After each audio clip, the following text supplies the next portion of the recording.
Hello listener, static variable আজকে আমাদের second lecture. তো গত পর্বের লেকচারে আমরা স্ট্যাটিক নিয়ে একটা এক্সাম্পল দেখেছিলাম যে আমরা এমপ্লয় এবং টেস্ট এমপ্লয় নামে দুইটা ক্লাস ক্রিয়েট করেছিলাম। তো প্রথম দিকে আমাদের যে প্রবলেমটা হয়েছিল সেটা যে যখনই ওই কোম্পানিতে নতুন কোনো এমপ্লয়ি জয়েন করে, দ্যাট মিনস নতুন কোনো এমপ্লয়ের জন্য অবজেক্ট ক্রিয়েট করতে হয়, তখন প্রত্যেকবার কোম্পানি নেমটা আমাদেরকে দিতে হতো কনস্ট্রাক্টরের মধ্যে। তো আমরা একটা সিস্টেম করলাম কি যে এই কোম্পানি নেমটাকে আমরা স্ট্যাটিক করে দিলাম, যাতে করে প্রত্যেকবার অবজেক্ট ক্রিয়েশনের সময় মেমোরিতে নতুন করে স্পেস অ্যালোকেট না হয়। আমরা কিছুটা মেমোরি আমরা সেভ করতে পেরেছি। তো আজকের লেকচারে আমরা দেখব যে আমরা যে কাজটা করেছিলাম গত দিনের লেকচারে, তো এইটার অ্যাকচুয়াল অ্যাডভান্টেজটা আমরা আজকে দেখব। সো দেখেন, এই অবস্থায় মানে আমার এই কোম্পানিতে যতজন নতুন এমপ্লয় জয়েন করুক না কেন, দ্যাট মিনস আমি যতজন এমপ্লয়ের জন্য অবজেক্ট ক্রিয়েট করি না কেন, আমাকে কিন্তু এই কোম্পানির নেমটা আমাকে দিতে হচ্ছে না। এটা কিন্তু অটোমেটিক্যালি তারা পেয়ে যাচ্ছে ডিফল্টভাবে। এখন হঠাৎ করে কোম্পানি চাইলো তাদের কোম্পানির নেমটা একটু চেঞ্জ করতে। তো তারা চাচ্ছে যে অ্যাডিসন এই নামের সাথে আরেকটা কিওয়ার্ড অ্যাড করতে, যে অ্যাডিসন গ্রুপ। সো তারা কী করলো যে এমপ্লয় ক্লাসের মধ্যে প্রোগ্রামারকে বললো যে তুমি একটা মেথড ক্রিয়েট করে দাও, যাতে করে আমরা কোম্পানি নেমটা চেঞ্জ করে দিতে পারি, এবং কোম্পানি নেমটা চেঞ্জ করার সাথে সাথেই যতজন নতুন এমপ্লয় আবার জয়েন করবে তাদের আইডিতে অটোমেটিক্যালি নতুন কোম্পানি নেমটাই শো করবে। তো প্রোগ্রামার এখন কি করবে, সে একটা মেথড লিখবে যে সেট কোম্পানি নেম, যেটা প্যারামিটার হিসেবে, দ্যাট মিনস আর্গুমেন্ট হিসেবে একটা স্ট্রিং রিসিভ করবে।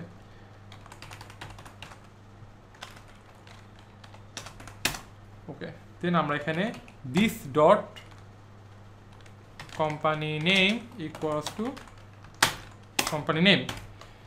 দ্যাট মিনস অ্যাডমিন যখন কোম্পানি নেম চেঞ্জ করতে যাবে সে জাস্ট এই মেথডটা কল করবে এবং এখানে নতুন, দ্যাট মিনস চেঞ্জ হওয়া নতুন কোম্পানি নেমটা এখানে পাঠিয়ে দিবে। সো এই মেথডটা অ্যাকচুয়ালি এখান থেকে আর্গুমেন্টে রিসিভ করবে এবং সে এই নামটা, এই যে আমরা যেখানে স্ট্যাটিক টাইপের একটা ভেরিয়েবল ডিক্লেয়ার করে রেখেছিলাম কোম্পানি নেম, এই ভেরিয়েবলের মধ্যে যে অ্যাডিশন আছে এই অ্যাডিশন নামটা রিপ্লেস হয়ে গিয়ে নতুন যে নামটা অ্যাডমিন দিবে সেটা এখানে চেঞ্জ হয়ে যাবে। আচ্ছা, আমরা এখানে একটু স্পেলিং মিস্টেক করে ফেলেছি।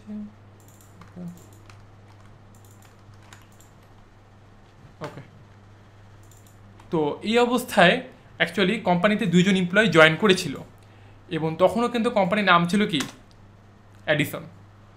সো এখন অ্যাডমিন কী করলো, সে যে কোনো একটা অবজেক্টের রেফারেন্স ধরে সে ওই মেথডটাকে কল করলো যে সেট কোম্পানি নেম।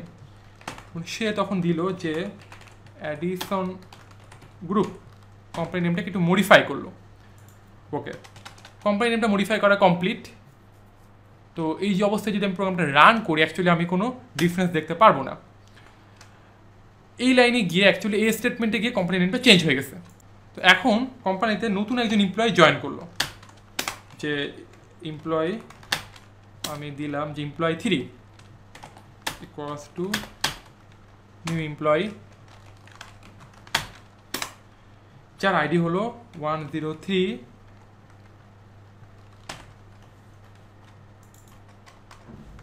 এবং যার নাম হলো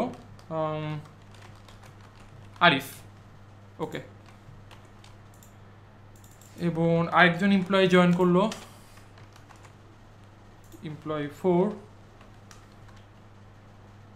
যার আইডি হলো 104 এবং নাম হলো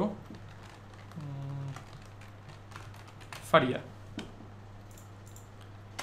তো এখন আমি কি করব, জাস্ট এটাকে একটু কপি করে নেই। এখানে কি করব, এমপ্লয়ি 3 দিব এবং এখানে এমপ্লয়ি 4 দিব। দ্যাট মিনস আমরা এখন এই তাদের রেফারেন্সের মাধ্যমে তাদের আইডি কার্ডের ইনফরমেশনগুলো, দ্যাট মিনস ডিসপ্লে ইনফরমেশনের মেথডটা কল করার মাধ্যমে আমরা এখন তাদের আইডি কার্ডের ইনফরমেশনগুলো দেখতে চাচ্ছি, বিকজ তারা জয়েন করার আগেই কিন্তু কোম্পানির অ্যাডমিন কোম্পানির নেমটা কিছুটা মডিফাই করেছে। সো তাদের আইডি কার্ডে আমরা কিন্তু এখন নতুন কোম্পানির নেমটা দেখতে পারবো। দ্যাট মিনস সেটা কিন্তু দেখানোর কথা। তো এই অবস্থায় যদি আমি এখন প্রোগ্রামটা রান করি, তাহলে দেখেন যে প্রথমে ছিল কি অ্যাডিসন এবং এরপরে কি যে অ্যাডিসন গ্রুপ এবং অ্যাডিসন গ্রুপ। দ্যাট মিনস এরপর থেকে, দ্যাট মিনস এই মেথডটা কল করার পর থেকে যত এমপ্লয়ি জয়েন করবে তাদের আইডি কার্ডে অটোমেটিক্যালি, দ্যাট মিনস ডাটাবেসে কিন্তু আমরা কি নেমটা চেঞ্জ করে দিয়েছি। সো তারা সবাই কিন্তু ওই নামটাই পাবে।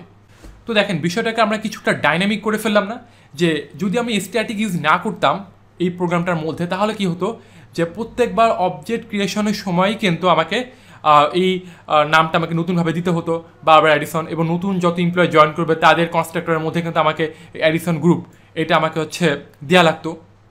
বাট এখন আমি জাস্ট এই কোম্পানি নেমটাকে একটা কমন স্পেসে আমি দিয়ে রাখছি।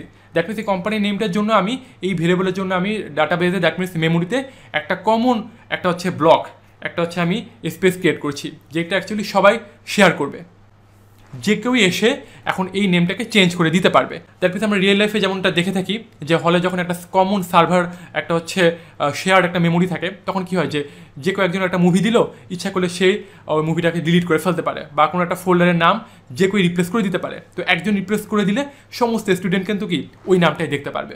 তো স্ট্যাটিকের বিষয়টাও অ্যাকচুয়ালি এমন যে আমি যদি কোনো ভেরিয়েবলের আগে বা কোনো মেথডের আগে যদি আমি স্ট্যাটিক এই কিওয়ার্ডটা ডিক্লেয়ার করি, তাহলে আমি ওই ভেরিয়েবলটার জন্য ওই ফিল্ডটার জন্য আমি মেমোরিতে একটা কমন স্পেস আমি ক্রিয়েট করে ফেলছি, যেটা অ্যাকচুয়ালি মানে সবাই ইউজ করতে পারবে। একটা common that means shared memory আমি ক্রিয়েট করছি।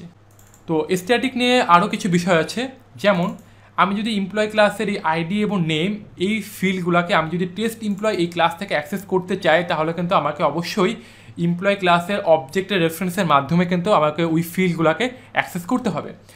বাট যখনই আমি কোনো ভেরিয়েবলের আগে স্ট্যাটিক ডিক্লেয়ার করব, তখন ওই ভেরিয়েবলটাকে অ্যাক্সেস করার জন্য আমার এই ক্লাসের আর কোনো ইনস্ট্যান্স বা অবজেক্ট ক্রিয়েট করার দরকার নেই। আমি কি করতে পারি দেখেন, শুধুমাত্র আমি এখানে একটা করি,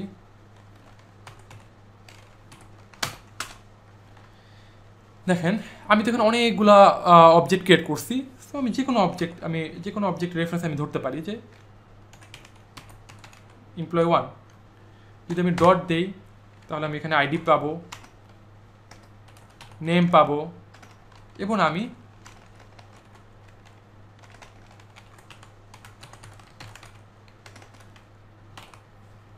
কোম্পানি নেমও পাবো। আমি এই অবজেক্ট রেফারেন্সের মাধ্যমে আমি সব কিছুই পাবো। দ্যাট মিনস দেখেন আমি এখানে একটা সিস্টেম ডট প্রিন্ট লাইন নিয়ে নিই, এবং আমি যদি আইডি এবং নেমকে কল করতে চাই, তাহলে আমি কী করতে পারি যে এখানে আমি তো বেশ কয়েকটা অবজেক্ট ক্রিয়েট করেছি। তো আমি যে কোনো অবজেক্টের রেফারেন্সের মাধ্যমে যে এমপ্লয় 1 ডট দিলে আমি আইডি নেম আমি অ্যাক্সেস করতে পারি।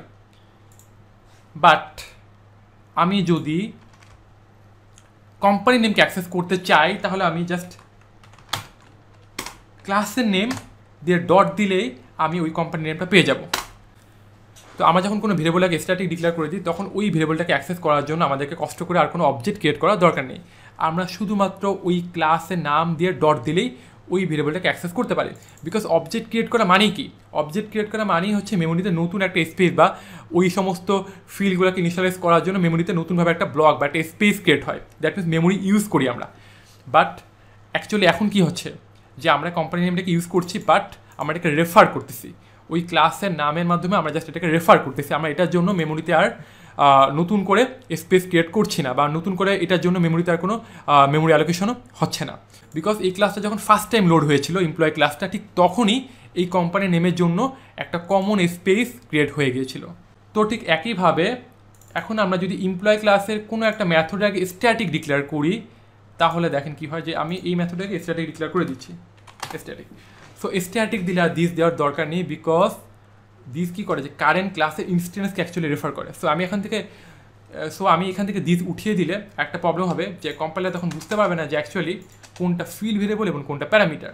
সো এখানে আমাদের কিছু কাজ করতে হবে। তো আমি ফার্স্টে বলে দিয়েছিলাম যে আমরা যদি কোনো ক্লাসের মধ্যে কোনো ভেরিয়েবলে আগে স্ট্যাটিক ডিক্লেয়ার করি, তাহলে ওই ভেরিয়েবলের জন্য দ্যাট মিনস ওই ভেরিয়েবলকে অ্যাক্সেস করার জন্য আমাদেরকে কোনো অবজেক্ট ক্রিয়েট করার দরকার নেই। আমরা জাস্ট শুধুমাত্র ওই ক্লাসের নেম দিয়ে ডট দিলেই আমরা কী পাবো, ওই ভেরিয়েবলটাকে আমরা অ্যাক্সেস করতে পারবো। সো আমি এখানে দিলাম এমপ্লয়ি, দিলাম ডট, দেন কোম্পানি নেম, সেম দিদের মতোই কাজ করলো। যে এটা এখন হয়ে গেল কি দেখেন এখানে ব্লু কালার দিয়ে আমাদেরকে হালকা একটা ইয়েলোইশ একটা দিয়ে আমাদেরকে মার্ক করতেছে যে এটা আমাদের ফিল্ড ভেরিয়েবল।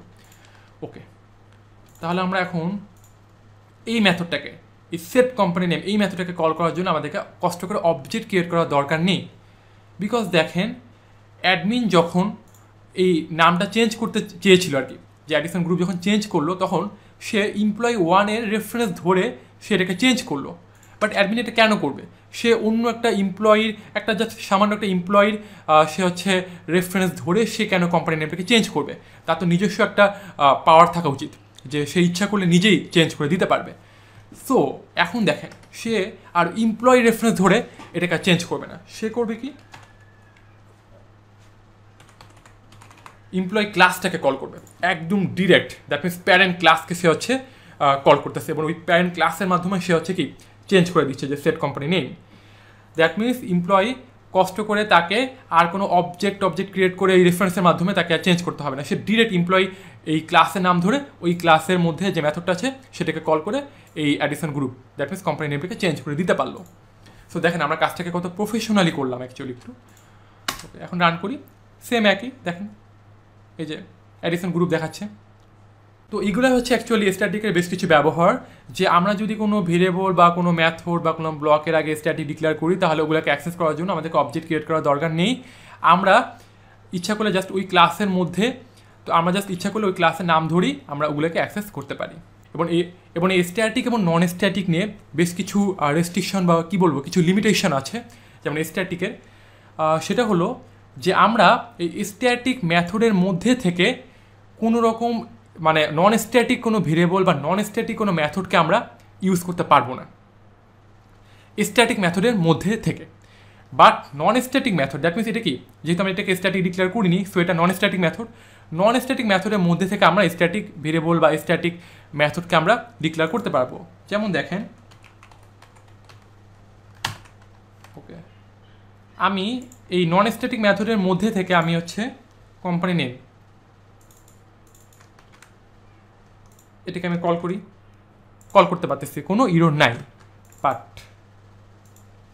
কমেন্ট আউট করে দিচ্ছি, যদি আমি স্ট্যাটিক মেথডের মধ্যে থেকে যদি আইডিকে কল করতে চাইতাম ইরর, যদি আমি নেমকে অ্যাক্সেস করতে চাই ইরর, বিকজ এটা হচ্ছে কি নন স্ট্যাটিক।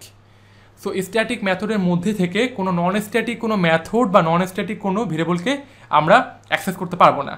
যদি আমরা অ্যাক্সেস করতে চাই তাহলে ওই ক্লাসের অবজেক্ট ক্রিয়েট করতে হবে, দেন এই অবজেক্টের মাধ্যমে আমাকে কী করতে হবে কল করতে হবে। যেমন আমাকে এখন কী করতে হবে, যদি আমি চাই যে আমি স্ট্যাটিক মেথডের মধ্যে থেকেও আমি হচ্ছে জোর করে আমি ওই নন স্ট্যাটিক মেথড বা নন স্ট্যাটিক ভেরিয়েবলগুলোকে অ্যাক্সেস করবো, তাহলে আমাকে করতে হবে employee equals to new employee ID password দিতে হবে।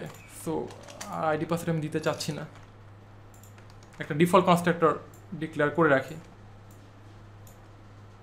সো এগুলো আমি দিলাম না। ওকে, জাস্ট এখন আমি কি করব যে নেম, তো এখন কিন্তু কোনো ইরর নাই। তো স্ট্যাটিক কিওয়ার্ডে এই সমস্ত রেস্ট্রিকশন এবং লিমিটেশন নিয়ে আমরা স্লাইডেও ডিসকাস করবো। সো এগুলো নিয়ে চিন্তার কোনো কারণ নেই যে মনে রাখতে পারছি না, বা আপাতত আপনি খাতায় নোট করে রাখেন, আমি যেগুলো বলবো সাথে সাথে এগুলো নোট করে রাখেন, তাহলে আপনার বুঝতে অনেক সুবিধা হবে বা পরবর্তীতে মনে থাকবে। আর চিন্তা করার কোনো কারণ নেই, বিকজ আমি আপনাদেরকে সব স্লাইড দিয়ে দিব। যেমন দেখেন আমি এই নন স্ট্যাটিক মেথডের মধ্যে থেকে আমি এই মেথডটাকে কল করতে পারি। কীভাবে কল করতে পারি, সেট কোম্পানি নেম, এখানে একটা কোম্পানির নাম দিয়ে দিলাম যে অ্যাপেক্স, হয়ে গেল। ও সরি, ওকে দেখেন আমি কি সুন্দরভাবে আমি কল করতে পারতেছি, যে নন স্ট্যাটিক মেথডের মধ্যে থেকে আমি স্ট্যাটিক মেথডকে ইজিলি কল করতে পারতেছি। বাট এই সেম কাজটা যদি আমি এখানে করতে চাই, যে আমি যদি এখানে ডিসপ্লে ইনফরমেশন দিতে চাই, দেখেন আমি পাচ্ছি না, আমাকে দেখাচ্ছি না। আমি এখান থেকে এটাকে কপি করে নিলাম, নিয়ে হচ্ছে আমি এখানে দিই, দেখেন আমাদেরকে কি দেখাচ্ছে যে change display information method to static, বলতেছে কি যে মানে কি নন স্ট্যাটিক, যেহেতু কি যে স্ট্যাটিক মেথড থেকে নন স্ট্যাটিক মেথডকে অ্যাক্সেস করা যায় না, সো বলতেছে কি তুমি কি করো যে ডিসপ্লে ইনফরমেশন মেথডটাকেও তুমি স্ট্যাটিক করে ফেলো। দেখেন কি বলতেছে যে change display information method to static, because যদি আমি এটাকে স্ট্যাটিক করে ফেলি, দেখেন আমি স্ট্যাটিক করে ফেলতেছি, তাহলে আমি এটাকে অ্যাক্সেস করতে পারবো। যে স্ট্যাটিক মেথডের মধ্যে থেকে আমি শুধুমাত্র স্ট্যাটিক মেথড বা স্ট্যাটিক ফিল্ডগুলোকেই আমি অ্যাক্সেস করতে পারবো, নন স্ট্যাটিক কোনো কিছুকে অ্যাক্সেস করতে পারবো না। তো আশা করি এখন আপনারা সবাই বুঝতে পেরেছেন যে অ্যাকচুয়ালি স্ট্যাটিক কিওয়ার্ডের অ্যাডভান্টেজ কী এবং এইটার যে কিছু রেস্ট্রিকশন বা লিমিটেশন আছে এগুলো কিন্তু আমরা অলরেডি দেখে ফেললাম। তো তো এগুলো নিয়ে এখন আপনাদের একটু খটকা লাগতে পারে যে আসলে কিছু জিনিস মনে থাকতেছে না বা এরকম বিষয় হতে পারে কয়েকজনের মধ্যে। সো এগুলো নিয়ে আমরা যখন পরবর্তীতে বারবার প্র্যাকটিস করবো, সো করতে করতে এগুলো আমাদের মাথায় সেট হয়ে যাবে অ্যাকচুয়ালি, যে কখন আমরা স্ট্যাটিক দিচ্ছি বা কেন স্ট্যাটিক ডিক্লেয়ার করবো, বা স্ট্যাটিক মেথডের মধ্যে থেকে আমি নন স্ট্যাটিকে কেন ডিক্লেয়ার করতে পারতেছি না, এই বিষয়গুলো আস্তে আস্তে আমরা আরও ক্লিয়ার হয়ে যাব।